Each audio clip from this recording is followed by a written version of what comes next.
श्री कृष्ण की नगरी द्वारिका महाभारत युद्ध के 36 वर्ष पश्चात समुद्र में डूब जाती है।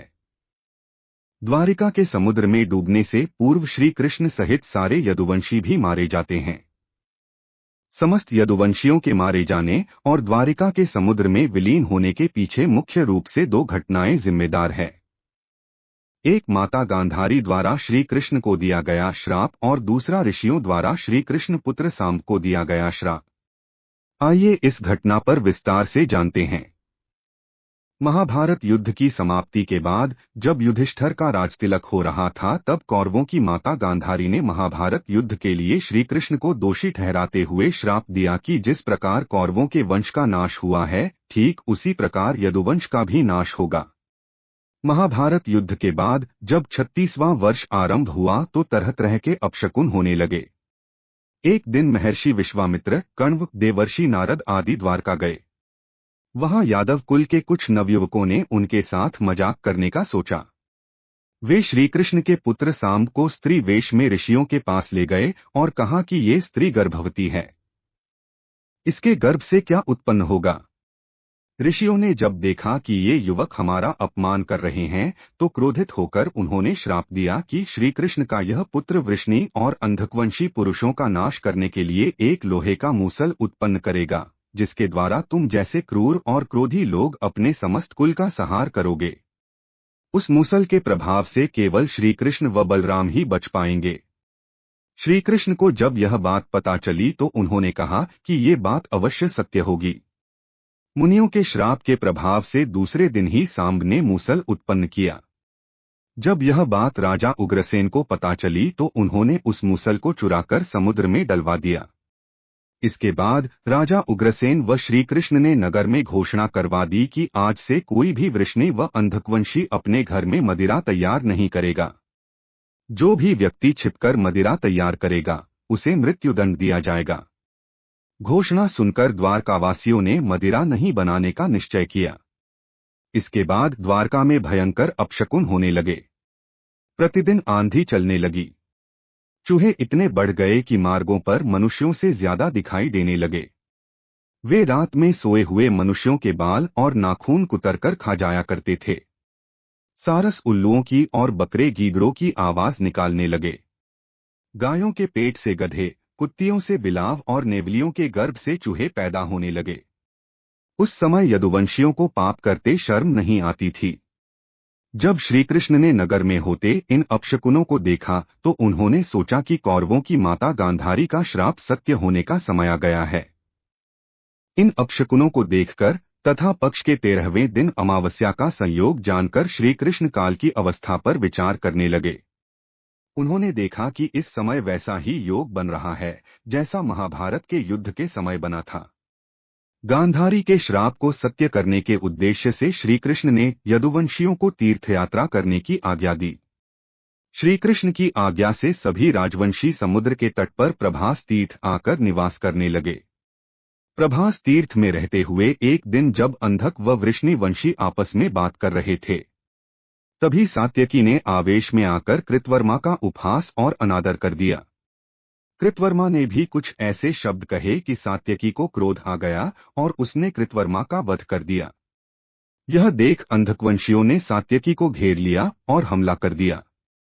सात्यकी को अकेला देख श्रीकृष्ण के पुत्र प्रद्युम्न उसे बचाने दौड़े।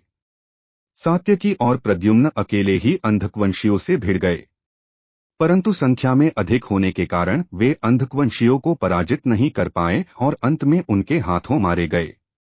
अपने पुत्र और सात्यकी की मृत्यु से क्रोधित होकर श्रीकृष्ण ने एक मुट्ठी एरका घास उखाड़ ली। हाथ में आते ही वह घास वज्र के समान भयंकर लोहे का मूसल बन गई। उस मूसल से श्रीकृष्ण सभी का वध करने लगे। जो कोई भी वह घास उखाड़ता वह भयंकर मूसल में बदल जाती। ऐसा ऋषियों के श्राप के कारण हुआ था। उन मूसलों के एक ही प्रहार से प्राण निकल जाते थे। उस समय काल के प्रभाव से अंधक, भोज, शिनी और वृष्णि वंश के वीर मूसलों से एक दूसरे का वध करने लगे। यदुवंशी भी आपस में लड़ते हुए मरने लगे। श्रीकृष्ण के देखते ही देखते सांब, चारुदेशन, अनिरुद्ध और गद की मृत्यु हो गई। फिर तो श्री कृष्ण और भी क्रोधित हो गए और उन्होंने शेष बचे सभी वीरों का संहार कर डाला। अंत में केवल दारुक, श्री कृष्ण के सारथी ही शेष बचे थे। श्री कृष्ण ने दारुक से कहा कि तुम तुरंत हस्तिनापुर जाओ और अर्जुन को पूरी घटना बताकर द्वारका ले आओ। दारुक ने ऐसा ही किया। इसके बाद श्री कृष्ण बलराम को उसी स्थान पर रहने का कहकर द्वारका लौट आए। द्वारका आकर श्री कृष्ण ने पूरी घटना अपने पिता वसुदेव जी को बता दी।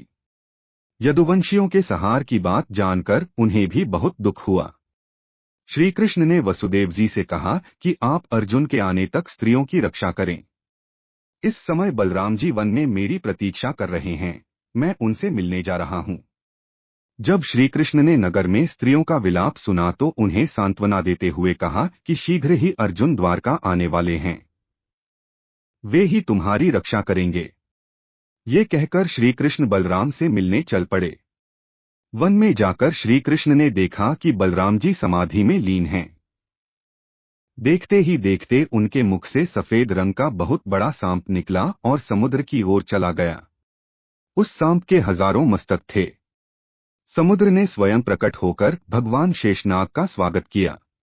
बलराम जी द्वारा देह त्यागने के बाद श्री कृष्ण उस सूने वन में विचार करते हुए घूमने लगे।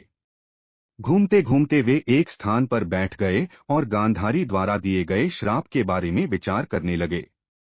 देह त्यागने की इच्छा से श्री कृष्ण ने अपनी इंद्रियों का संयमित किया और समाधि की अवस्था में पृथ्वी पर लेट गए।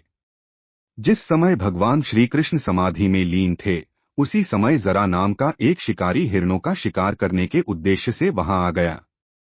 उसने हिरण समझकर दूर से ही श्री कृष्ण पर बाण चला दिया। बाण चलाने के बाद जब वह अपना शिकार पकड़े के लिए आगे बढ़ा तो योग में स्थित भगवान श्री कृष्ण को देखकर उसे अपनी भूल पर पश्चाताप हुआ। तब श्री कृष्ण को उसे आश्वासन दिया और अपने परमधाम चले गए। अंतरिक्ष में पहुंचने पर इंद्र, अश्विनी कुमार, रुद्र, आदित्य, वसु, मुनि आदि सभी ने भगवान का स्वागत किया। इधर दारुक ने हस्तिनापुर जाकर यदुवंशियों के संहार की पूरी घटना पांडवों को बता दी। यह सुनकर पांडवों को बहुत शोक हुआ। अर्जुन तुरंत ही अपने मामा वसुदेव से मिलने के लिए द्वारका चल दिए। अर्जुन को देखकर वसुदेव जी बिलख बिलख रोने लगे। वसुदेव जी ने अर्जुन को श्री कृष्ण का संदेश सुनाते हुए कहा कि द्वारका शीघ्र ही समुद्र में डूबने वाली है, अत तुम सभी नगरवासियों को अपने साथ ले जाओ। वसुदेव जी की बात सुनकर अर्जुन ने दारुक से सभी मंत्रियों को बुलाने के लिए कहा। मंत्रियों के आते ही अर्जुन ने कहा कि मैं सभी नगरवासियों को यहाँ से इंद्रप्रस्थ ले जाऊंगा, क्योंकि शीघ्र ही इस नगर को समुद्र डूबा देगा। अर्जुन ने मंत्रियों से कहा कि आज से 7वें दिन सभी लोग इंद्रप्रस्थ के लिए प्रस्थान करेंगे, इसलिए आप शीघ्र ही इसके लिए तैयारियां शुरू कर दें। सभी मंत्री तुरंत अर्जुन की आज्ञा के पालन में जुट गए। अर्जुन ने वह रात श्री कृष्ण के महल में ही बिताई। अगली सुबह श्री कृष्ण के पिता वसुदेव जी ने प्राण त्याग दिए। अर्जुन ने विधि विधान से उनका अंतिम संस्कार किया। वसुदेव जी की पत्नी देवकी, भद्रा, रोहिणी व मदिरा भी चिता पर बैठकर सती हो गईं। इसके बाद अर्जुन ने प्रभास तीर्थ में मारे गए समस्त यदुवंशियों का भी अंतिम संस्कार किया। 7वें दिन अर्जुन श्री कृष्ण के परिजनों तथा सभी नगरवासियों को साथ लेकर इंद्रप्रस्थ की ओर चल दिए। उन सभी के जाते ही द्वारका नगरी समुद्र में डूब गई। ये दृश्य देखकर सभी को बड़ा आश्चर्य हुआ। दोस्तों, अगर आपको कहानी अच्छी लगी हो तो चैनल को सब्सक्राइब करें।